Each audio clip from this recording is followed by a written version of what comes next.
Students हम discuss करेंगे important news के बारे में और उससे रिलेटेड जो इन्फॉर्मेशन है हमारे यूपीएससी के एग्जाम के पर्सपेक्टिव से इम्पोर्टेंट उसको हम यहाँ पर डिस्कस करेंगे। फर्स्ट न्यूज है स्टूडेंट एथिक्स कमेटी के बारे में। लोकसभा की जो एथिक्स कमेटी है उनके द्वारा अपनी जो रिपोर्ट है उसको टेबल किया गया पार्लियामेंट के अंदर में, और उसी रिपोर्ट के बेसिस पे यहाँ पे जो टीएमसी नाम का पॉलिटिकल पार्टी है उसके मेंबर ऑफ पार्लियामेंट को एक्सपेल किया गया है उनकी मेंबरशिप से लोकसभा के अंदर में।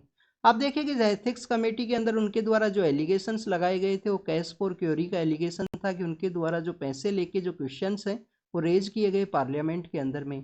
तो सबसे पहले आपको यहाँ पे एथिक्स कमेटी के बारे में जानकारी होनी चाहिए कि एथिक्स कमेटी का जो इस्टेब्लिशमेंट है वो किसके थ्रू किया गया है। बेसिकली ये हमारी जो पार्लियामेंट्री कमेटी है, पार्लियामेंट्री कमेटीज कौन सी हैं स्टूडेंट्स, जिनके द्वारा हमारे जो मेंबर ऑफ पार्लियामेंट्स हैं उनको यहाँ पे एग्जामिन किया जाए, कोई उनका प्रिविलेज है, कोई उनका अनएथिकल अगर बिहेवियर है तो उसको एग्जामिन किया जाता है समय समय पे इन कमेटीज़ के द्वारा। तो आप देखिए कि हमारी जो पार्लियामेंट्री कमेटीज़ हैं उसी के अंदर में इंक्वायरी का जो सेक्शन है, इंक्वायरी का जो सेक्शन है उसके अंदर में आपको जो 3 कमेटी है वो देखने के लिए मिलती हैं। एक कमेटी बेसिकली आपके बिल्स के रिगार्डिंग में है जिसको हम पेटिशन कमेटी के रूप से जानते हैं। पेटिशन के अलावा आप देखिए कि जो प्रिविलेज कमेटी है ये सेमी जुडिशियल नेचर का एक कमेटी है। पेटिशन का प्रिविलेज कमेटी के द्वारा कोई भी प्रिविलेज का अगर यहाँ पे वायलेशन किया गया है मेंबर ऑफ पार्लियामेंट के द्वारा तो उसको एग्जामिन किया जाता है, और इसके अलावा आपको एक एथिकल कमेटी है वो देखने के लिए मिलती है। तो 3 कमेटी हैं इंक्वायरी के सेक्शन के अंदर में पार्लियामेंट्री कमेटीज़ के अंदर में। ऑल 3 कमेटीज़ का एक सेम प्रोसीजर है कि राज्यसभा के अंदर इनका जो मेंबरशिप है वो आपको देखने के लिए मिलेगा। 10 मेंबर्स राज्यसभा की कमेटी के अंदर रहेंगे। और लोकसभा के अंदर में कितने मेंबर हैं स्टूडेंट्स, 15 मेंबर हैं। ऑलरेडी इस टॉपिक को हमने काफ़ी बार डिस्कस किया है। अगर हम बात करें एथिक्स कमेटी के बारे में तो आप देखिए एथिक्स कमेटी के द्वारा यहाँ पे 2000 के समय में लोग यहाँ इसको जो क्रिएट किया गया था लोकसभा के अंदर में, लोकसभा में इसका जो क्रिएशन है 2000 के समय में किया गया था। और आप देखिए कि राज्यसभा के अंदर इसका जो क्रिएशन है 1997 के समय किया गया। इस एथिक्स कमेटी के रिगार्डिंग में इंफॉर्मेशन ये है कि एक बार राज्यसभा का वोटिंग के समय में काफ़ी सारा ऐसा मिसकंडक्ट है वो देखने के लिए मिला था, उसी के बेसिस पे इसका यहाँ पे कॉन्स्टिट्यूशन किया गया था। 1997 के समय में राज्यसभा में फर्स्ट कॉन्स्टिट्यूट हुआ, लोकसभा में बाद में इसको कॉन्स्टिट्यूट किया गया 2000 के समय में। 15 और 10 का आपको प्रोसेस पता होना चाहिए कि लोकसभा की जो एथिकल कमेटी होगा उसमें 15 मेंबर हैं, राज्यसभा का जो कमेटी है उसके अंदर में 10 मेंबर हैं। इनके द्वारा एग्जामिन किया जाता है वेरियस इश्यूज जो यहाँ पे रेज किए जाते हैं, और उसका जो टेबल रिपोर्ट है वो टेबल की जाती है इनके हाउस के अंदर में, जिस हाउस से रिलेटेड ये कमेटी है, और हाउस के द्वारा उस समय डिसीजन है वो लिया जाएगा। आप यहाँ पे देखिए कि जो अपोजिशन मेंबर ऑफ पार्लियामेंट्स है उनके द्वारा वॉकआउट किया गया उस समय पार्लियामेंट्री सेशन का, क्योंकि आप देखिए कि यहाँ पे टीएमसी नाम का जो पार्टी है उनके द्वारा एज ए जो सीनियर मोस्ट स्पीकर के रूप में उसी मेंबर ऑफ पार्लियामेंट को यहाँ पे डेजिग्नेट किया गया था जिनका जो एक्सपेल्सन प्रोसेस है वो कैरी आउट किया गया था लोकसभा में। तो उसी के रिगार्डिंग उनको बोलने का जो समय है वो नहीं दिया गया, ऐसा अपोजिशन पार्टीज़ के द्वारा जो एलिगेशंस है वो लगाए गए हैं। तो ये एथिकल कमेटी है हमारे एग्जाम के पर्पज़ से जो इम्पोर्टेंट था उसको हमने डिस्कस किया। अगर आपको स्टूडेंट्स इन पार्लियामेंट्री कमेटीज़ के बारे में नहीं पता है, आप देखिए कि हम फाइनेंस के रिगार्डिंग में भी कमेटी को काफ़ी डिस्कस करते हैं।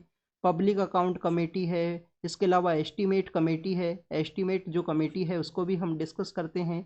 और पब्लिक अंडरटेकिंग जो हमारा पीएसयूज़ हैं, जो हमारे पीएसयू हैं उनके रिगार्डिंग में एक कमेटी है जिसको हम फाइनेंस कमेटी के अंदर में 3 कमेटी आपको देखने के लिए मिलेंगी। तो आपको बेसिक जो जानकारी है कि कितना इनका मेंबरशिप है, टोटल मेंबरशिप हाईएस्ट कौन सी कमेटी के अंदर है, उनके बारे में आपको पता होना चाहिए। यूपीएससी के द्वारा कंटिन्यूस जो क्वेश्चंस है वो पूछे जाते हैं इस सेक्शन के रिगार्डिंग में। नेक्स्ट अगर हम बात करें रिजर्व बैंक ऑफ इंडिया के रिगार्डिंग में है, जो मॉनेटरी पॉलिसी कमेटी है, जो हमारा मॉनेटरी कमेटी है उसके द्वारा जो रेपो रेट है उसको यहाँ पे रखा गया है 6.5%। इसके अलावा देखिए कि हमारा जो जीडीपी का जो फोरकास्ट है उसको यहाँ पे इंक्रीज किया गया है, उसके अंदर जो ग्रोथ है उसको दिखाया गया है आरबीआई के द्वारा में।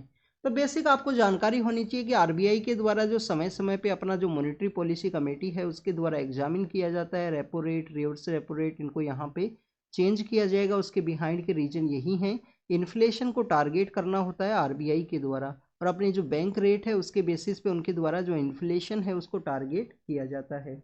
तो आप देखिए कि रेपो रेट क्या है, बेसिक आपको यहाँ पे जानकारी होनी चाहिए कि रेपो रेट है क्या। वैसे रेपो रेट बेसिकली यहाँ पे जो सेंट्रल बैंक के द्वारा, सेंट्रल बैंक मीन्स हमारा जो जैसे रिजर्व बैंक ऑफ इंडिया है जो हाईएस्ट बैंक होता है जिसके द्वारा सभी बैंक्स को यहाँ पे रेगुलेट किया जाता है किसी भी एक कंट्री का।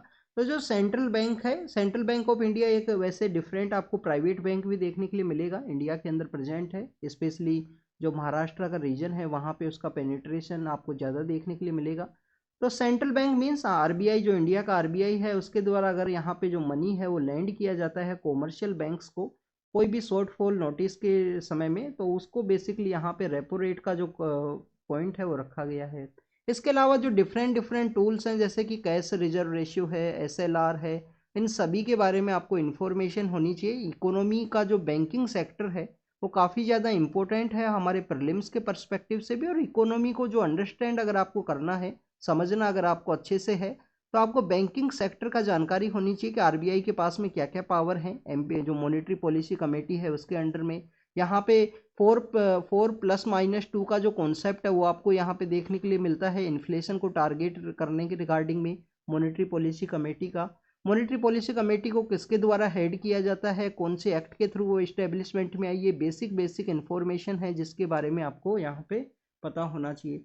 एक marginal cost end fund based जो लैंडिंग रेट का कॉन्सेप्ट है कि मिनिमम जो लैंडिंग रेट है जिसके नीचे यहाँ पे बैंक्स के द्वारा परमिट नहीं किया जाता है, उस MCLR का जो कॉन्सेप्ट है उसके बारे में भी आप रीड जरूर से करना इसको स्टूडेंट्स, इस टॉपिक को। नेक्स्ट अगर हम बात करें 2017-18 के समय में काफ़ी फेमस केस था स्टूडेंट, हदिया का एक केस है। बेसिकली एक होम्योपैथी से रिलेटेड इनके द्वारा जो MBBS है उसको परस्यू किया गया था। उसके बाद में इनका जो मैरिज के रिगार्डिंग में पेटिशंस है, हैबियस कॉर्पस है, उसको फाइल किया गया था इनके फादर के द्वारा, और उसके बाद में इनका जो मैरिज है उसको तो बेसिकली रिजेक्ट कर दिया गया, बट इनको जो लिव इन का जो परमिशन है वो दे दिया गया था केरल का जो हाई कोर्ट है, सुप्रीम कोर्ट है, उसके द्वारा 2017-18 के समय में। अब आप देखिए कि बेसिकली ये जो पर्सन है, इनके जो फादर है, इनके द्वारा दोबारा से केरल हाई कोर्ट के अंदर में वो गए हैं और उनके द्वारा जो एलिगेशंस लगाए गए हैं कि उनकी जो डॉटर है वो कंटिन्यूस मिसिंग है यहाँ पे, वो उनके बारे में कोई भी जानकारी नहीं है। तो आप देखिए कि सबसे पहले तो इन्होंने हैबियस कॉर्पस का जो पेटिशन है वो फाइल किया है।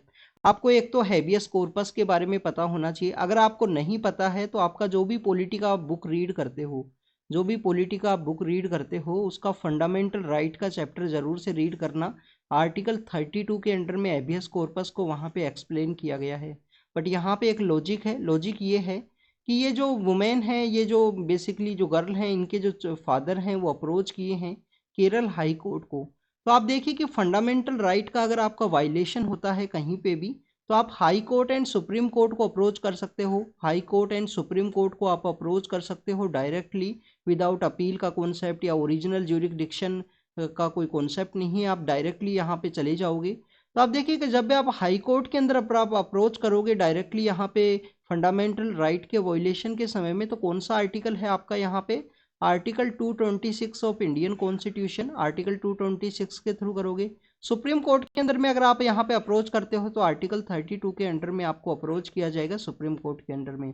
नेक्स्ट अगर हम बात करें स्टूडेंट्स, यहाँ पे हैबियस कॉर्पस जो फाइल किया गया है कि बेसिकली इनका जो गर्ल है इसको मिसिंग है, उसके बारे में उनको जानकारी नहीं है कि इनका इलीगल डिटेंशन है या क्या रीजन है, तो आपको हैबियस कॉर्पस के बारे में जानकारी होनी चाहिए।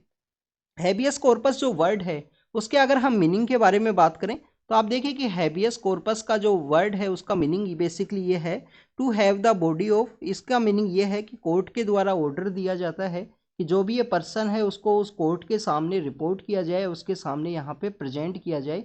ये हैबियस कॉर्पस का एक मेन मैंडेट होता है कोर्ट के द्वारा ऑर्डर के अंदर में। इसके अलावा कोई भी इलीगल डिटेंशन है उन सभी को एग्जामिन किया जाएगा कोर्ट के द्वारा। कभी कभी आप देखिए कि हमारी जो इन्वेस्टिगेशन एजेंसीज हैं उनके द्वारा कुछ ऐसे पर्सन्स है जिनको उठा लिया जाता है और उसके बाद में उनका जो इलीगल डिटेंशन है वो देखने के लिए मिलता है। उसी समय में उस पर्सन के रिगार्डिंग में जो भी रिलेटेड फैमिली मेम्बर्स हैं उनके द्वारा पेटिशन फाइल की जाएगी हैबियस कॉर्पस के रिगार्डिंग में, जिसके उनको कोर्ट के सामने यहाँ पे प्रेजेंट किया जाए। क्या अब यहाँ पे आप देखिए कि इनका तो बेसिकली जो लिव इन का रिलेशनशिप है, जिसके साथ पे इनका जो शादी का जो प्रोसेस था ये उनके साथ रह रहे हैं, तो क्या यहाँ पे कोई प्राइवेट मेंबर के अगेंस्ट में भी हैबियस कॉर्पस है उसको फाइल किया जा सकता है क्या?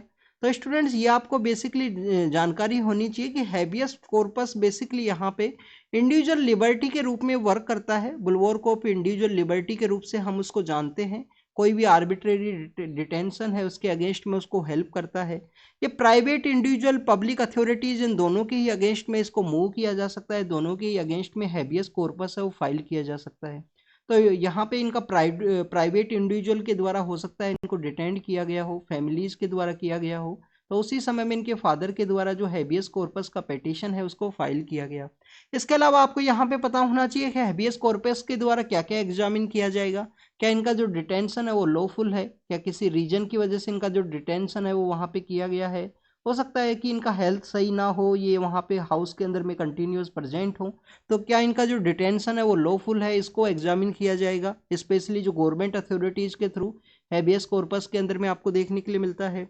तो प्रोसीडिंग इसमें कंटेम्प्ट ऑफ लेजिस्लेचर या कोर्ट का जो कंटेम्प्ट तो नहीं है उस प्रोसेस के अंदर में। डिटेंशन को यहाँ पे कॉम्पिटेंट कोर्ट के द्वारा एग्जामिन किया गया है, नहीं किया गया है, या outside the jurisdiction of court है वो यहाँ पे जो डिटेंशन है उन सभी को एग्जामिन किया जाता है हैबियस कॉर्पस का जो कॉन्सेप्ट है उसके अंदर में। तो आपको यहाँ पे क्या रीड करना है, जो भी पॉलिटी का बुक आप रीड करते हो उसके अंदर में आर्टिकल 32 के अंदर में हैबियस कॉर्पस है, मेंडेमेंट्स है, प्रोहिबिशन है, सर्चररी है, इन सभी जो हम आपके पास जो रिट्स का जो प्रोविजन है उसको जाके आप रीड कीजिए। उनका जो जो यहाँ पे क्राइटेरिया है, कब ये जो रिट्स का जो ज्यूरिडिक्शन है कोर्ट और सुप्रीम कोर्ट का क्या डिफरेंट है, उन सभी के बारे में आपको यहाँ पे पता होना चाहिए। एग्जाम के अंदर अगर आपको क्लियर करना है तो आपको जानकारी होनी चाहिए विशाखापट्टनम के पोर्ट के बारे में है।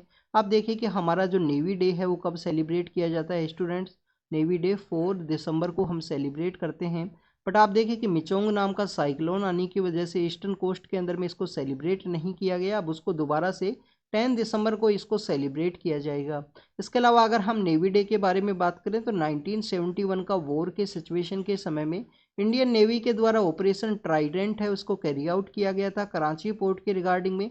कराची पोर्ट के अंदर जो ऑपरेशन ट्राइडेंट के बारे में आप रीड करना, वैसे अगर आपको डिफेंस फोर्सेज में लिटिल बिट इंटरेस्ट है तो ऑपरेशन ट्राइडेंट में आप देखिए कि जो कराची पोर्ट है उसको डिस्ट्रॉय कर दिया गया था। उसके अंदर में काफ़ी फेमस पर्सन्स हैं, जो आईएनएस का जो शिप है वहाँ पे यूज़ किया गया था, जिसको आईएनएस तलवार के रूप से भी हम जानते हैं।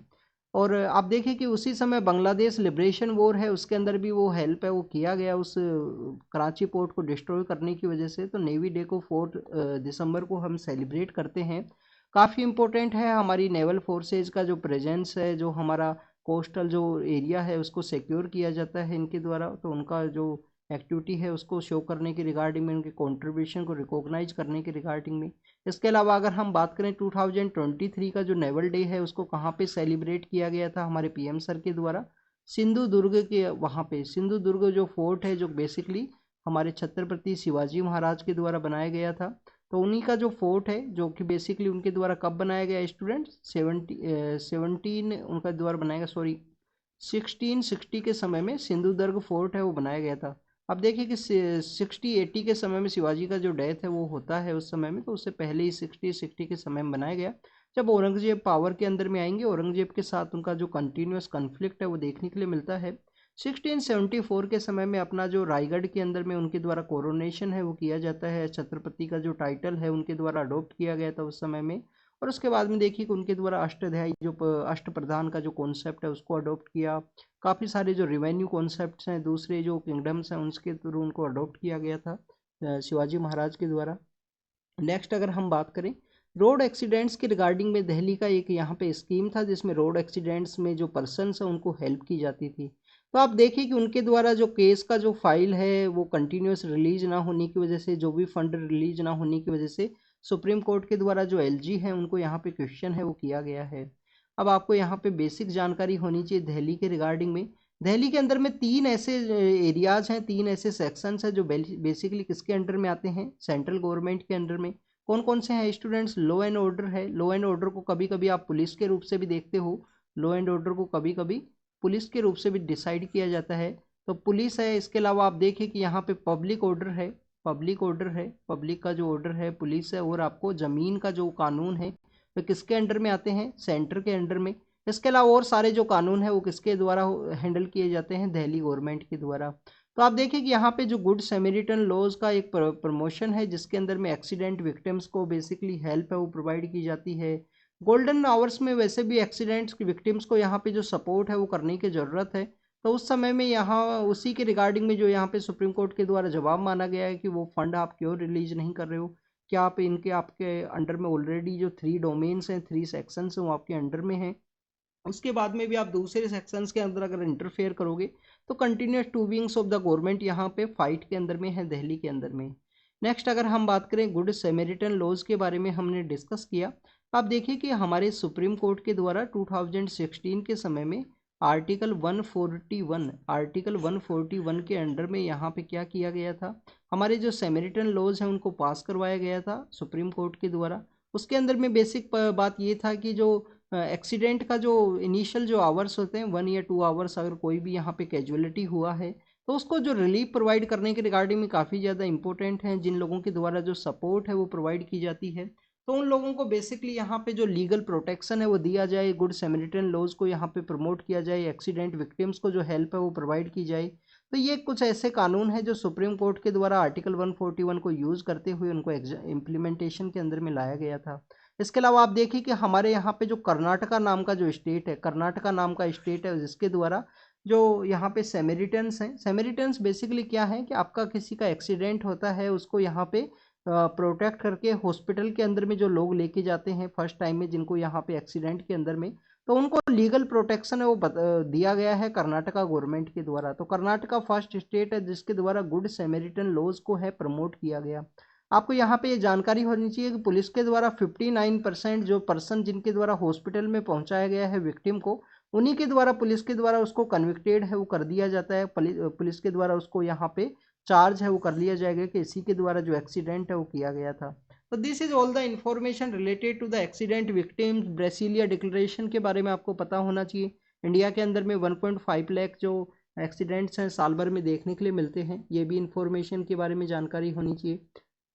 नेक्स्ट अगर हम बात करें, हमारे एक पार्लियामेंट्रियन हैं जो साउथ इंडिया से बिलोंग करते हैं, उनके द्वारा कुछ ऐसे डेरोगेटरी जो वर्ड्स हैं वो यूज़ किए गए पार्लियामेंट के डिस्कशन के अंदर भी, जो नॉर्थ और साउथ के जो स्टेट्स हैं उनका जो डिवाइड है उसको बेसिकली यहाँ पे क्रिएट करते हैं। तो बेसिक आपको यहाँ पे नॉर्थ साउथ के डिवाइड के रिगार्डिंग में इंफॉर्मेशन ये होनी चाहिए कि इंडिया एक डाइवर्स कंट्री है, काफ़ी सारा डाइवर्सिटी है एजुकेशन के पर्सपेक्टिव से, रिलीजन के पर्सपेक्टिव से, कास्ट कॉम्बिनेशन के पर्सपेक्टिव से, सोशल स्टेटस के पर्सपेक्टिव से जो हमारे यहाँ पे टू मच डाइवर्सिटी है। और इस तरीके से जो पार्लियामेंट्रियंस के द्वारा इस तरीके के जो वर्ड्स यूज किए जाएंगे तो कम्प्लीटली जो सोसाइटी के अंदर डिवाइड है उसको ये बूस्ट करते हैं। इसके अलावा स्टूडेंट्स अगर हम बात करें, हमारे कुछ स्टेट्स हैं जिन्होंने ज़्यादा अच्छे से प्रोग्रेस की है। आप देखिए कि इंडिया के कुछ ऐसे स्टेट्स हैं जो आपको बेसिकली वेस्टर्न पार्ट के अंदर में देखने के लिए मिलेंगे, जहाँ पे पर कैपिटा इनकम भी काफ़ी सही है, जिसके अंदर एक हरियाणा भी है जिसका स्पोर्ट्स के अंदर में, आर्मी के अंदर में जो कंट्रीब्यूशन है। इसके अलावा आप देखिए कि महाराष्ट्र है जिसके द्वारा मोर जो रेवेन्यू है वो पे किया जाता है, क्योंकि वहाँ पे बेटर जो पोर्ट का फैसिलिटी है, फाइनेंस का फैसिलिटी है। और इसके अलावा आप देखिए कि वहाँ पे जो इंडस्ट्री का जो डेवलपमेंट है वो किस समय से, कॉलोनियल एरा के समय ही वहाँ पे डेवलपमेंट हुआ था। कुछ ऐसे स्टेट्स हैं जहाँ पे पॉपुलेशन अधिक है, लिटरेसी काफ़ी ज़्यादा है, काफ़ी ज़्यादा लिटरेसी आपको लिटरेसी देखने के लिए मिलेगी। इसके अलावा देखिए कि पुअर्टी काफ़ी ज़्यादा है, बट वो लोग भी, उनका भी जो कंट्रीब्यूशन है वो आपको देखने के लिए मिलता है। तो पार्लियामेंट्रियंस का बेसिकली अप्रोच होना चाहिए कि हमारा जो नॉर्थ एंड साउथ का जो डिवाइड है उसको एक ब्रिज के रूप में काम करें। इसको इंक्लूसिव डेवलपमेंट हम जब भी यहाँ पे अचीव कर पाएंगे। आप देखिए कि हमारी सेंट्रल गवर्नमेंट के द्वारा एस्पिरेशनल डिस्ट्रिक्ट प्रोग्राम है लॉन्च किया गया था, हमारे जो बैकवर्ड स्टेट्स हैं, ऐसे स्टेट्स जिनको मेन फील्ड के अंदर में लाने के रिगार्डिंग में, तो उसी के बारे में यहाँ पे डिस्कस किया गया है, नॉर्थ साउथ के डिवाइड के बारे में कि उसको बेटर वे में यहाँ पे अप्रोच करने का ज़रूरत है। नेक्स्ट अगर हम बात करें WMO के रिगार्डिंग में है द की ऑफ वार्मिंग नाम का जो यहाँ पे एडिटोरियल जिसको मेंशन किया गया है। आप देखिए कि WMO का एक रिपोर्ट है जिसको पब्लिश किया गया, ग्लोबल क्लाइमेट रिपोर्ट है। कौन सा रिपोर्ट है स्टूडेंट्स? ग्लोबल क्लाइमेट रिपोर्ट है 2011 से लेकर 2020 तक। तो 1 डिकेड के अंदर में बेसिकली यहाँ पे एटमॉस्फेयर के अंदर में क्या चेंज आया है, ग्लेशियर के पर्सपेक्टिव से क्या चेंज आया है, उन सभी के बारे में यहाँ पे डिस्कस किया गया है। ओवरऑल अगर हम वर्ल्ड के हर एक रीजन के बारे में डिस्कस करें तो हर जगह जो ग्लेशियर्स का यहाँ पे जो थिननेस है उसके बारे में बताया गया है कि 1 मीटर का जो थिननेस है उसको ऑब्जर्व किया गया है हर एक जगह पे वर्ल्ड के सभी रीजन्स के अंदर में। इसके अंदर में यहाँ पे बात बताया गया कि अगर इसी तरीके से कंटिन्यूस यहाँ पे ग्लेशियर्स का जो मेल्टिंग है वो स्टार्ट रहा तो हमारे को जो काफ़ी सारे जो सीवियर जो प्रिकॉशंस है वो देखने के लिए मिलेंगे, सीवियर जो इसके जो क्योजेज हैं वो देखने के लिए मिलेंगे। आप देखिए कि अफ्रीका के कुछ माउंटेन्स हैं, जैसे माउंट केन्या है, माउंट किलिमंजारो है, उनके बारे में डिस्कस किया गया है। इसी तरीके से ग्लेशियर से यहाँ पे डिप्लीट होते रहे, तो उसी तरीके से आप देखिए 2030 के अंदर में जो माउंट केन्या है वो यहाँ पे ग्लेशियर्स उसका यहाँ पे डिसअपियर होंगे। माउंट किलिमंजारो के अंदर बताया गया है कि 2040 तक यहाँ पे जो ग्लेशियर्स हैं वो डिसअपियर हो जाएंगे किलिमंजारो के एरिया की वजह से। इसको यहाँ पे डिस्कस किया गया है। इसके अलावा आप देखिए कि अगर ग्लेशियर्स का यहाँ पे कंटिन्यूस डिक्रीज हो रहा है, उनका जो साइज है वहाँ पे डिप्लीशन है वो इंक्रीज होगा, तो क्या आपको देखने के लिए मिलेगा? आपको देखने के लिए मिलेगा प्री ग्लेशियर जो लेक्स है उनका फॉर्मेशन, जो ग्लेशियर जो लेक्स है उनका फॉर्मेशन आपको देखने के लिए मिलेगा। और ग्लेशियर लेक्स का अगर यहाँ पे फॉर्मेशन होता है, ग्लेशियर लेक्स का अगर यहाँ पे फॉर्मेशन इंक्रीज होता है, तो यहाँ पे इसका इफेक्ट क्या होगा? ग्लेशियर लेक आउटब्रस्ट फ्लड के रूप में, ग्लेशियर लेक आउटब्रस्ट फ्लड के रूप में इसका जो इम्पैक्ट है वो आपको देखने के लिए मिलेगा। जैसे कि सितंबर अक्टूबर के मंथ के समय चांगथुंग डैम का जो एरिया है, साउथ लहोनक जो लेक है हमारा सिक्किम के अंदर में, कौन सा लेक है स्टूडेंट्स? साउथ लहोनक नाम का जो लेक है, कहाँ पे है ये? सिक्किम के अंदर में। तो वहाँ पे जिस तरीके से ग्लेशियर लेक आउटब्रस्ट फ्लड का जो सिचुएशन क्रिएट हुआ, सिक्किम का जो एरिया है कम्प्लीटली डैमेज हुआ, वहाँ पे वो सिचुएशन क्रिएट हुई, तो ऐसे आपको इंसिडेंट्स है वो देखने के लिए मिलेंगे। अब देखिए कि हमारा जो इंटीग्रेटेड यहाँ पे international centre of integrated mountain development का जो रीजन है, जिसके द्वारा बताया गया है हिंदू कुश का जो रीजन है, हिमालयन सिस्टम्स है, उसके अंदर में ग्लेशियर लेक आउटब्रस्ट फ्लड के जो इंसिडेंट्स हैं आने वाले समय में ज़्यादा देखने के लिए मिलेंगे, क्योंकि ग्लेशियर का जो डिप्लीशन है वो होने वाला है। नेक्स्ट यहाँ पे ये भी डिस्कस किया गया कि इनके रिगार्डिंग में कोई भी अर्ली वार्निंग सिस्टम नहीं है, कंटिन्यूस इनको जो ऑब्जर्व है वो नहीं किया जाता है। तो फिर 65% मोर फास्टर यहाँ पे जो डिप्लीशन है वो देखने के लिए मिला है। तो उसी को देखते हुए ग्लोबल टेम्परेचर को रेगुलेट करने का समय है। ग्लेशियर लेक आउटब्रस्ट फ्लड के रिगार्डिंग में अर्ली वार्निंग सिस्टम को डेवलप करने की बात की गई है, उन सबको यहाँ पे डिस्कस किया गया। नेक्स्ट आप देखिए कि इसके अंदर में जो माउंटेन्स को एक्सप्लेन किया गया है, उन माउंटेन्स को आप ज़रूर से रीड करना। अगर हम बात करें नेक्स्ट यहाँ पे इंडिया और श्रीलंका के बीच में जो डेफिसिट है, जो इम्बैलेंस है, उसको डिस्कस किया गया है। अब इम्बैलेंस क्या है आप देखिए कि श्रीलंका और इंडिया के अंदर इम्बैलेंस ये है, एक तो इनका जो दोनों का जो कनेक्टिविटी है वो काफ़ी कम है, काफ़ी पास है, फिर भी कनेक्टिविटी के कोई भी प्रोजेक्ट नहीं है दोनों ही कंट्रीज़ के अंदर में। इसमें यहाँ पे सबसे पहले कनेक्टिविटी प्रोजेक्ट के बारे में बात की गई है कि 20 ईयर्स बैक में रामेश्वर और थलाई मन्नार नाम का जो एरिया है श्रीलंका के अंदर, जो थलाई मन्नार का एरिया है और रामेश्वरम का जो एरिया है, उसको कनेक्ट करने के बारे में बात की गई थी। उसके बाद में आप देखें कि एशियन डेवलपमेंट बैंक के द्वारा एक ब्रिज प्रोजेक्ट है, उसको भी लॉन्च किया गया है, जिससे कि हमारा जो यहाँ पे टूरिज्म है उसको बूस्ट किया जाए, क्योंकि श्रीलंका आप देखिए उसका इकोनॉमी कंप्लीटली किसके ऊपर बेस है? टूरिज्म बेस इकोनॉमी है। 65% इकोनॉमी यहाँ पे टूरिज्म पे वर्क करती है। तो उसी के रिगार्डिंग में टूरिज्म को बूस्ट करने के रिगार्डिंग में एक यहाँ पे ब्रिज प्रोजेक्ट है, उसको लॉन्च किया गया था। तो आप देखिए कि उस ब्रिज प्रोजेक्ट के अंदर में क्या देखने के लिए मिला कि वहाँ के जो लोकल पर्सन्स हैं उनके द्वारा बेसिकली उसको प्रोटेस्ट किया गया, और लोकल पर्सन्स के प्रोटेस्ट करने की वजह से वो ब्रिज प्रोजेक्ट वो इम्प्लीमेंटेशन के अंदर में नहीं आया। नेक्स्ट अगर हम बात करें यहाँ पे कोलंबो पोर्ट के थ्रू जो ट्रेड का जो डेवलपमेंट है उसके बारे में बात की गई है कि यहाँ पे साउथ वेस्ट का जो ट्रेड है, इंडिया के जो साउथ वेस्ट के जो स्टेट्स हैं उनके साथ में ट्रेड के रिगार्डिंग में कोलंबो पोर्ट के द्वारा जो एक्टिविटीज़ हैं उनको ट्रेड को कैरी आउट किया जाता है। ट्रिनकोमले पोर्ट के द्वारा साउथ ईस्ट एशिया के जो स्टेट्स हैं साउथ ईस्ट रीजन के अंदर में इंडिया में, उनके थ्रू जो ट्रेड है उसको डील किया जाता है। एक यहाँ पे इलेक्ट्रिसिटी कनेक्टिविटी के बारे में भी बात की गई है, कल हमने टेलीग्राम चैनल के ऊपर भी इसको डिस्कस किया था। आप देखिए कि वो इंडिया और बांग्लादेश के रिगार्डिंग में, तो उसी का एग्जाम्पल यहाँ पे कोट किया गया कि इतना पास कनेक्टिविटी होने के बाद में भी दोनों कंट्रीज के अंदर में जो इलेक्ट्रिसिटी का जो कनेक्टिविटी है वो सही नहीं है। 1970 के समय में फर्स्ट टाइम जो इलेक्ट्रिसिटी है उसके बारे में बात की गई थी कि दोनों के बीच में इलेक्ट्रिसिटी का जो ट्रांसमिशन है वो यहाँ पे इस्टेब्लिशमेंट में आए। इसका एग्जाम्पल दिया गया कि इंडिया बांग्लादेश के बाद में लेटर फेज में वो इम्प्लीमेंटेशन में आया, जिसके अंदर में जो रामपाल नाम का जो मेट्री एक पावर प्रोजेक्ट है, जिसके थ्रू इंडिया और बांग्लादेश का जो यहाँ पे इलेक्ट्रिसिटी का जो बेसिकली जो ट्रांजिशन है वो आपको देखने के लिए मिलता है। नेक्स्ट अगर हम बात करें फर्स्ट यहाँ पे किसके बारे में बात की गई स्टूडेंट्स? कनेक्टिविटी के बारे में। ब्रिज प्रोजेक्ट है उसको वहाँ के लोगों के द्वारा अपोज किया गया। कोई भी यहाँ पे जो पोर्ट है जिसके द्वारा यहाँ पे अलग अलग सेक्टर्स को डील किया जाता है, ब्रिज प्रोजेक्ट को वहाँ पे अपोज किया गया तो इस्टेब्लिशमेंट में नहीं आया। वहाँ का जो टूरिज्म है उसको बूस्ट करता, बट उसके अंदर बताया गया कि इंडियंस का टू मच माइग्रेशन है वो देखने के लिए मिलेगा, क्योंकि मैक्सिमम जो इंडियंस है वो यहाँ पे टूरिज्म के लिए जाते हैं, किसके लिए, श्रीलंका के लिए। नेक्स्ट अगर हम बात करें, आप देखिए कि इलेक्ट्रिसिटी कनेक्टिविटी है वो भी इस्टेब्लिशमेंट में नहीं आया। अगर हम नेक्स्ट बात करें किसी भी कंट्री के लिए जो सबसे ज़्यादा इंपॉर्टेंट है वो है ट्रेड। ट्रेड के अंदर भी आप देखिए कि 1998 के समय हमारा जो फ्री ट्रेड एग्रीमेंट है वो साइन कर लिया था हमने श्रीलंका के साथ में। बट स्टिल आज भी प्रेजेंट समय में जो economic and technological cooperation agreement है वो इस्टेब्लिशमेंट में नहीं आया है। ट्रेड का भी इम्बैलेंस यहाँ पे देखने के लिए मिलता है इंडिया और श्रीलंका का। आप देखिए कि 2020 के समय प्रीलिम्स के पेपर के अंदर में इंडिया श्रीलंका के रिगार्डिंग में क्वेश्चन पूछ लिया गया था ट्रेड के बारे में। उसके बारे में आप उस क्वेश्चन को एक बार जरूर से रीड करना। 2020 का एक क्वेश्चन है इंडिया श्रीलंका के ट्रेड के बारे में, उसके बारे में भी आपको जानकारी होनी चाहिए। तो इस तरीके से अलग अलग सेक्टर्स में जो डिसबैलेंस है, जो डेफिसिट है, उसके बारे में बात की गई है। तो इन सभी को डील करने का ज़रूरत है, जिससे कि दोनों कंट्रीज़ का जो कनेक्टिविटी है वो इंक्रीज करे, ट्रेड भी यहाँ पे इंक्रीज करे और टूरिज्म बूस्ट हो। जो प्रेजेंट समय में वैसे भी जो श्रीलंका का जो इकोनॉमी है वो काफ़ी ज़्यादा बैड सिचुएशन के अंदर में है। आप देखिए कि जो पेरिस के जो यहाँ पे पेरिस जो क्लब है, जो इनफॉर्मल जो क्रेडिटर्स हैं, उसके द्वारा एक डील है वो जो इंडिया के द्वारा उसकी साइन करवाई गई है, जिसके थ्रू उनको जो क्रेडिट है वो प्रोवाइड करने की बात की गई है। तो पेरिस क्लब के बारे में भी आप यहाँ पे रीड करना श्रीलंका के पर्सपेक्टिव से। नेक्स्ट अगर हम बात करें यहाँ पे एक पोक्सको एक्ट के अंदर में protection of children from sexual offence का जो एक्ट है, जिसके अंदर 18 ईयर से जो कम के जो चिल्ड्रन हैं उनको यहाँ पे 18 ईयर से कम के जो बच्चे हैं उनको चिल्ड्रन के रूप में काउंट किया जाता है।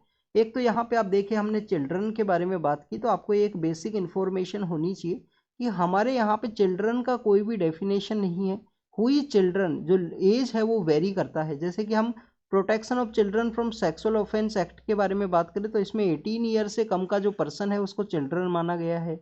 अगर हम बात करें हमारा जो चाइल्ड पॉलिसी है उसके अंदर में जो एज है वो क्राइटेरिया डिफरेंट है। जुवेनाइल जस्टिस एक्ट के अंदर में 16 ईयर से जो कम का है उसको चिल्ड्रन माना गया है। इसके अलावा देखिए कि हमारे अलग अलग सेक्शंस के अंदर में आपको अलग अलग तरीके से जो चिल्ड्रंस का जो एज है वो वेरी करता हुआ आपको देखने के लिए मिलेगा। किसी के अंदर में 12 एज से कम का जो बच्चा है उसको बच्चा माना गया है। नेक्स्ट अगर हम बात करें यहाँ पे protection of children from sexual offence act के बारे में, तो 18 ईयर से कम का कोई भी चिल्ड्रन है, चाहे बॉय हो चाहे गर्ल हो, सभी को सेम इक्वल जेंडर न्यूट्रल एक एक्ट है जिसके अंदर में उनका सेक्सुअल असोल्ट के रिगार्डिंग में उनके प्रोटेक्शन के बारे में है। तो उसी के अंदर में हाई कोर्ट के जो जज हैं उनके द्वारा कुछ अपने पर्सनल ओपिनियंस है उसको शो किया गया। यहाँ पे सुप्रीम कोर्ट के द्वारा कलकत्ता हाई कोर्ट को एडवाइस इशू की गई है कि किसी भी ऐसे सेंसिटिव मैटर के अंदर आपका जो माइंड सेट है उसके बारे में बात मत कीजिए, अपने पर्सनल ओपिनियंस के बारे में बात मत कीजिए। आपके द्वारा आपको यहाँ पे जो भी रूलिंग देना है, जो भी जजमेंट को डिलीवर करना है, वो किसके थ्रू डिलीवर करना है, कॉन्स्टिट्यूशन के थ्रू। कॉन्स्टिट्यूशन के थ्रू आप बाउंड हो यहाँ पे। तो कॉन्स्टिट्यूशन के थ्रू जो वर्क है, जो लॉ के थ्रू जो आपको कानून को कैरी आउट करना है वो आप कीजिए। पर्सनल ओपिनियन यहाँ पे डिलीवर मत कीजिए। यूएस के द्वारा यहाँ पे एक स्टेटमेंट दिया गया कि इंडिया एक स्ट्रेटेजिक पार्टनर भी है। बट आप देखिए कि जो भी यहाँ पे प्लॉट किया गया है अगर इंडिया के द्वारा, तो उसको यहाँ पे एग्जामिन किया जाएगा, प्रोब किया जाएगा। यूएस का जो स्टेटमेंट है वो देखने के लिए मिला है। यहाँ पे एक खालिस्तानी एक्टिविस्ट है, उनके प्लॉट के रिगार्डिंग में एलिगेशंस लगाए गए थे यूएस के द्वारा कि उसके द्वारा यहाँ पे उसके असैसिनेशन के रिगार्डिंग में इंडिया के द्वारा जो प्लॉट है वो किया गया। नेक्स्ट अगर हम बात करें इंडिया और यूएस का जो स्ट्रेटजिक पार्टनरशिप है उसके बारे में, तो आपको यहाँ पे एक और जानकारी होनी चाहिए। इंडिया और यूएस के द्वारा 4 ऐसे डिफेंस के जो इम्पोर्टेंट एक्ट्स हैं, एग्रीमेंट्स हैं, वो साइन किए गए हैं, जिसमें लिमोआ है, जी सोमिया है, कोमकासा है। इस तरीके के जो एग्रीमेंट्स हैं वो यहाँ पे साइन किए गए हैं इंडिया और यूएस के द्वारा। तो आपको यहाँ पे इंडिया और यूएस के जो डिफेंस के जो एग्रीमेंट हैं, चाहे उसमें कम्युनिकेशन का हो, लॉजिस्टिक एक्सचेंज का हो, लिमोवा नाम का जो यहाँ पे एक्ट है, तो उनके बारे में आपको जानकारी होनी चाहिए कौन कौन से वो एक्ट हैं, कब कब वो साइन किए गए, क्योंकि लास्ट जो एक्ट है वो जो 2020 के समय में साइन हुआ था डिफेंस पैक्ट के रिगार्डिंग में। नेक्स्ट अगर हम बात करें ड्रॉप आउट रेट के बारे में, डिस्कस किया गया कि हमारी जो शेड्यूल कास्ट, शेड्यूल ट्राइब और ओबीसी के रिगार्डिंग के जो बच्चे हैं उनका जो ड्रॉप आउट रेट है वो यहाँ पे इंक्रीज हुआ है। कंसर्निंग इशू है हमारी सेंट्रल यूनिवर्सिटीज़ के अंदर में या हायर एजुकेशन इंस्टीट्यूशंस के अंदर में। तो उसको यहाँ पे डिस्कस किया गया राज्यसभा के डिस्कशन के अंदर में। आप देखिए कि नेक्स्ट यहाँ पे कल फ्राइडे का दिन था, तो फ्राइडे के दिन में कौन सा बिल प्रेजेंट किए जाते हैं, प्राइवेट मेंबर बिल्स को यहाँ पे प्रेजेंट किया जाता है। आप अगर हम प्राइवेट मेंबर बिल्स के बारे में बात करें तो सबसे पहले तो हम प्राइवेट मेंबर बिल के बारे में अगर देखें तो एक बिल है जिसको प्रपोज किया गया, जिसका मेन मोटिव ये था कि जो हमारी जो असेंबली है, स्टेट असेंबलीज है, उसके अंदर में गवर्नर का जो पोस्ट है उसको रिमूव कर दिया जाए। आप देखिए कि कुछ दिनों से जो गवर्नर का जो पोस्ट है वो कंट्रोवर्सी के अंदर में था। हमारे फेडरल स्ट्रक्चर के अंदर में काफ़ी सारा ऐसा जो डिफेक्ट्स हैं वो देखने के लिए मिले हैं। गवर्नर के द्वारा कैसे स्टेट्स के जो कानून है उसको यहाँ पे रेगुलेट किया जाता है, उसके द्वारा रिगार्डिंग में जो असेंट है वो नहीं दिया जाता है समय समय पे। उन स्टेट्स के द्वारा सुप्रीम कोर्ट के अंदर में अप्रोच किया गया था, तो गवर्नर की पोस्ट के रिमूवल के रिगार्डिंग में है। गवर्नर का अपॉइंटमेंट किसके द्वारा किया जाएगा? सेंटर के द्वारा। ये प्रोविजन हमने कौन से कंट्री से लिया है स्टूडेंट्स? अगर आपको ये ना नहीं पता है तो एक पॉलिटी का काफ़ी फेमस बुक है लक्ष्मीकांत। लक्ष्मीकांत का चैप्टर 3 है। चैप्टर 3 के अंदर में टेबल दी हुई है। Salient constitution, salient feature of Indian constitution है चैप्टर का नेम। उसके अंदर टेबल बना के बताया गया है कि बेसिकली कौन से कॉन्स्टिट्यूशन से, कौन से कंट्री से हमने कौन सा प्रोविजन है उसको इंडियन कॉन्स्टिट्यूशन के अंदर में अडॉप्ट किया गया है। तो appointment of governor by the centre, ये प्रोविजन हमने कनाडा का जो कॉन्स्टिट्यूशन है वहाँ से कैरी आउट किया है और उसको इंडिया की कॉन्स्टिट्यूशन के अंदर में हमने उसको इम्प्लीमेंट किया।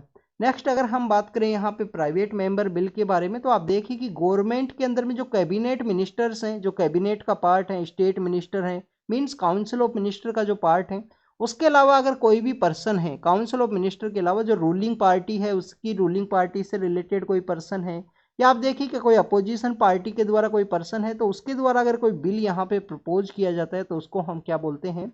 प्राइवेट मेंबर बिल के रूप से हम उसको जानते हैं कि वो प्राइवेट मेंबर बिल है। Other than the council of minister के किसी भी पर्सन के द्वारा इसको प्रपोज किया जाता है तो उसको हम प्राइवेट मेंबर बिल के रूप से जानेंगे। कब इसको प्रपोज किया जाता है? एक सेशन के अंदर में, पार्लियामेंट का कोई सेशन अगर पावर के अंदर में है तो एक सेशन के अंदर में 3 बिल्स हैं जिनको प्रपोज किया जा सकता है। 1 मंथ का ऑलरेडी नोटिस देना होगा। 1 मंथ का जो नोटिस है वो इश्यू करना होगा यहाँ पे कि हमारे द्वारा जो बिल है उसको प्रपोज किया जाएगा। फ्राइडे का जो दिन होता है, जो फ्राइडे का जो दिन है उस दिन इसको डिस्कस किया जाएगा। अभी तक इंडिविजुअल पर्सन के द्वारा ही इसको फ्रेम किया जाता है, कोई भी सेक्रेटरीट है वो प्रोवाइड नहीं होता है, उसी के पर्सनल बेसिस पे उसको फ्रेम किया जाएगा। 1 मंथ के नोटिस के साथ में फ्राइडे को प्रपोज किया जाएगा। फ्राइडे को प्रपोज करने के साथ ही आप देखिए कि अभी तक हमारी कंट्री के अंदर में लास्ट टाइम 1970 के समय एक प्राइवेट मेंबर बिल है जिसको पास करवाया गया था। गवर्नमेंट का जो स्ट्रक्चर है, नो कॉन्फिडेंस मोशन या जो भी प्रोसेस है उसके ऊपर में कोई भी इफेक्ट है वो इस प्राइवेट मेंबर बिल के पास के रूप से नहीं देखने के लिए मिलता है। बट यहाँ पे देखिए कि काफ़ी बार गवर्नमेंट के द्वारा उन बिल्स को खुद के द्वारा अडॉप्ट कर लिया जाता है। अगर वो किसी सही कॉन्सेप्ट के बेस पे है या काफ़ी अच्छा है तो उसको गवर्नमेंट खुद अडॉप्ट करते हुए उस बिल को प्रपोज किया जाएगा फिर गवर्नमेंट के द्वारा। तो this is all the information related to the private member bill other than the council of minister. चाहे रूलिंग पार्टी का कोई मेंबर हो, काउंसिल ऑफ मिनिस्टर से अगर वो बाहर है तो उसके द्वारा भी अगर प्रपोज किया गया या अपोजिशन पार्टी के द्वारा भी प्रपोज किया गया तो उसको हम प्राइवेट मेंबर बिल के रूप से जानते हैं। फ्राइडे के दिन इसको डिस्कस किया जाता है। 1970 के समय लास्ट टाइम एक बिल पास हुआ था। अभी तक टोटल कितने प्राइवेट मेंबर बिल्स हैं जो पास हुए हैं इंडिया के अंदर में? 14 ऐसे बिल्स हैं जो पास हुए हैं। सेंटर के द्वारा जो प्याज है, जो ओनियन है, उसके एक्सपोर्ट को यहाँ पे बैन किया गया है।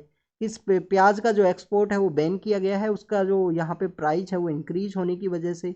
अब आप देखिए कि director general of foreign trade है जो मिनिस्ट्री ऑफ कॉमर्स के अंडर में एक बॉडी है वो इस्टेब्लिश है। Director general of foreign trade के द्वारा ये जो अपने ऑर्डर्स हैं उनको रिलीज किया गया। तो आपको एक तो डीजीएफटी के बारे में पता होना चाहिए, हमारा जो फॉरेन ट्रेड की रिगार्डिंग में किसके कौन सी मिनिस्ट्री के अंडर में है? मिनिस्ट्री ऑफ कॉमर्स के अंडर में है स्टूडेंट्स। कभी कभी फाइनेंस के अंडर में बच्चे इसको समझते हैं, ये director general of foreign trade finance के अंडर में है, फाइनेंस के अंडर नहीं, कॉमर्स के अंडर में है। नेक्स्ट आप देखिए कि नासिक के अंदर फार्मर्स प्रोटेस्ट कर रहे हैं। क्यों कर रहे हैं? आप देखिए कि नासिक के अंदर प्याज है वो काफ़ी अच्छे से उगाया जाता है, काफ़ी ज़्यादा मात्रा के अंदर में। नासिक के अंदर में एक जगह है जिसको हम लासेल गाँव के नाम से जानते हैं। लासेल गाँव के नाम से एक जगह को हम जानते हैं, वो जहाँ पे प्याज का, ओनियन का सबसे बड़ा जो मार्केट है वो देखने के लिए मिलता है इंडिया के अंदर में। नेक्स्ट आप देखिए कि यहाँ पे डीजीएफटी के द्वारा बैन लगाया गया है। एक्सपोर्ट को बैन करने के रीजन के बिहाइंड क्या है कि प्याज की जो मात्रा है वो यहाँ पे जो रेट्स हैं वो इंक्रीज हुए हैं, जिसकी वजह से डोमेस्टिक कंजप्शन के अंदर में कोई भी यहाँ पे अनस्टेबिलिटी है वो ना आए। इस वजह से मार्च का समय तक इनको जो बैन है वो किया गया है। फार्मर्स प्रोटेस्ट क्यों कर रहे हैं, उनके बिहाइंड के रीजन ये है कि फार्मर्स को जो बेटर रेट्स हैं वो बाहर एक्सपोर्ट करने पे ही मिलती हैं, उसी के रिगार्डिंग में उनके द्वारा प्रोटेस्ट किया गया।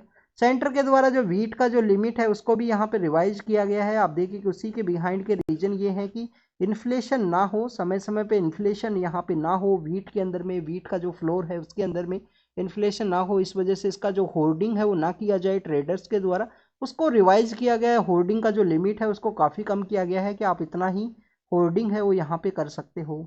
असेंशियल सर्विस एक्ट के बारे में आपको पता होना चाहिए। असेंशियल सर्विस एक्ट के थ्रू इन सब प्रोविजंस को डील किया जाता है और असेंशियल सर्विस एक्ट के अंडर में ही गवर्नमेंट के पास में पावर है, अगर किसी के द्वारा स्टॉक लिमिट है उसको इंक्रीज किया गया तो उस समय में।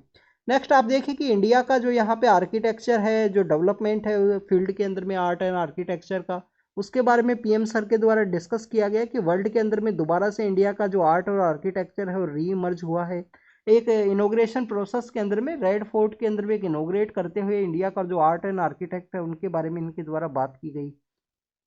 तो आपको आर्किटेक्चर के बारे में पता होना चाहिए। यहाँ पे इन्होंने बावड़ी का जो कॉन्सेप्ट हुआ था करता था, जो वाटर का स्टोरेज के रिगार्डिंग में, उसको भी डिस्कस किया गया है पीएम सर के द्वारा। एक तो जब भी बावड़ी का जब नाम यहाँ पे सामने आए, बावली का नाम भी इसको जानते हैं, तो बावड़ी का जब भी नाम सामने आता है राजस्थान, हरियाणा और आपको गुजरात के अंदर में काफ़ी सारा देखने के लिए मिलता है, तो आपको एंशियंट जो वाटर का हार्वेस्ट टेक्निक्स हैं उनके बारे में ज़रूर से पता होना चाहिए। इंडिया के अंदर में अलग अलग एरियाज़ के अंदर में वाटर का जो हार्वेस्ट का जो टेक्निक है वो चलाया जाता है। तो आप देखिए कि जैसे कि हम बिहार के अंदर में आहार आहार पाइन नाम का एक कॉन्सेप्ट है, आहार पाइन नाम का एक कॉन्सेप्ट है, वो कहाँ पे चलता है, बिहार के अंदर में। इसके अलावा आप देखें कि जैबो है और भी काफ़ी सारे ऐसे हैं जो अलग अलग एरियाज़ के अंदर में, कुछ तमिलनाडु के अंदर भी आपको देखने के लिए मिलेगी।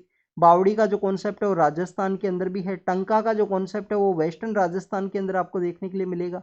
तो ऐसे अलग अलग तरीके के जो कॉन्सेप्ट हैं अलग अलग एरियाज़ के अंदर में वाटर हार्वेस्टिंग के रिगार्डिंग में हैं, तो उनके बारे में भी डिस्कस किया गया है पीएम सर के द्वारा। इंडिया का आर्किटेक्चर के बारे में बात की गई, आर्किटेक्चर कैसा हुआ करता था, कैसे वो आर्किटेक्चर के अंदर में जो बाहर की जो अलग अलग डायनेस्टीज इंडिया के अंदर में आई हैं पावर में, उसके बाद में आर्किटेक्चर के अंदर में इंडिया में डिफरेंस आता है, उसको चेंज आपको देखने के लिए मिले हैं।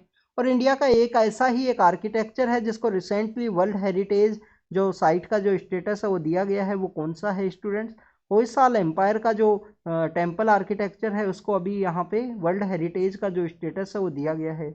होयसाल एम्पायर के बारे में आपको पता होना चाहिए कि होयसाल्स के द्वारा में बेसिकली हमारा जो सदर्न पार्ट का जो आर्किटेक्चर है उसको वेसार स्टाइल ऑफ आर्किटेक्चर के साथ में मिक्स करते हुए उनके द्वारा डेवलप किया गया है, उनके जो टेम्पल्स हैं उनको। नेक्स्ट अगर हम बात करें स्टूडेंट्स वर्ल्ड पेज के रिगार्डिंग में है, वर्ल्ड के अंदर में आप देखिए कि गाजा का जो स्ट्रिप है वहाँ पे कंटिन्यूस जो बैटल है वो चल रही है। एक पोइट का वहाँ पे डेथ हुआ है जो पैलेस्टीनियन पोइट है। इस्तानबुल के बारे में बात की गई है। नाटो के जो बेसिकली F-16 के जो फाइटर जेट्स हैं उनके बारे में यहाँ पे डिस्कस किया गया है एर्डोगन के द्वारा।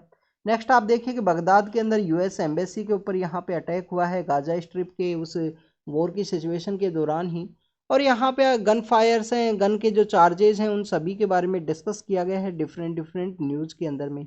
तो कोई इंपॉर्टेंट प्लेस और न्यूज़ यहाँ पे मेंशन नहीं की गई है। आज वर्ल्ड अफेयर्स के अंदर में एक बगदाद था, बेसिकली यहाँ पे यूएस का जो एम्बेसी है उसके ऊपर में अटैक हुआ है।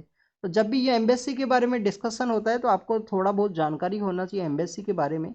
एक तो आप देखिए कभी कभी आप हाई कमीशन और एम्बेसी को रीड करते हो तो आप देखिए कि जो कॉमनवेल्थ के जो कंट्रीज हैं वहाँ पे आपको जो क्या देखने के लिए मिलेगा, हाई कमीशन। और जो नॉन कॉमनवेल्थ कंट्रीज हैं जहाँ पे बेसिकली यूनाइटेड किंगडम का जो शासन है वो नहीं रहा, उसको हम क्या बोलते हैं, हाई, उनको हम एम्बेसी के रूप से जानते हैं नॉन कॉमनवेल्थ कंट्रीज को। नेक्स्ट इसके बारे में एक और जानकारी आपको होनी चाहिए कि कॉमनवेल्थ नाम का जो ग्रुप है उसके अंदर में दो ऐसे कंट्री हैं जिनके ऊपर यूरोप के द्वारा कभी भी शासन नहीं किया गया, मीन्स जो ब्रिटेन के द्वारा कभी भी शासन नहीं किया गया, उनके कॉलोनी नहीं थे, बट वो भी पार्ट है कॉमनवेल्थ का। तो उन कंट्रीज के बारे में आपको पता हो। यूएस एम्बेसी के बारे में हम बात करें, आप देखिए कि एम्बेसी के अंदर में इस तरीके से ये कोर एरिया है, एम्बेसी का ये आउटर कोर एरिया है।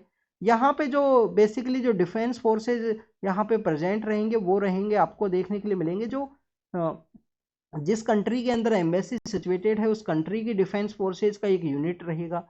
कोर, इंटीरियर कोर के अंदर में जो यूनिट डिफेंस फोर्सेज का जो देखने के लिए मिलेगा वो आपको सिक्योरिटी एजेंसी है जिस कंट्री का यहाँ पे एम्बेसी है उसका आपको देखने के लिए मिलेगा। तो इस तरीके से एम्बेसी को प्रोटेक्ट किया जाता है।